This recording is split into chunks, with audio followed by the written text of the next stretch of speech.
বক্তব্য তো ঠিক আছে নাকি? বক্তব্য ঠিক আছে, আয়াত নম্বর ভুল। না, বক্তব্য ঠিক আছে, কিন্তু আয়াত নাম্বার, কোরআনের আয়াত তো ভুল বলা যাবে না। মাননীয় স্পিকার, কোরআন আয়াত ভুল বলা যাবে না।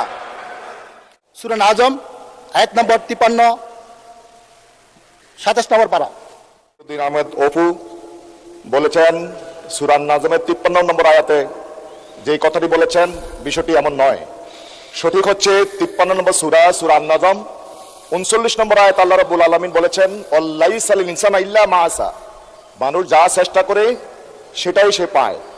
উনি বলছেন 53 নম্বর আয়াত, আসলে সূরার নাম্বার হচ্ছে 53, আয়াত নাম্বার হচ্ছে 39। মাননীয় স্পিকার, আপনাকে ধন্যবাদ। আচ্ছা, নুরুদ্দিন অপু বলেন।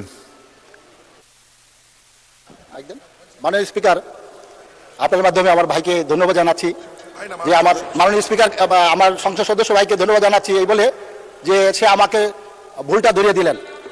থ্যাংক ইউ আপনাকে।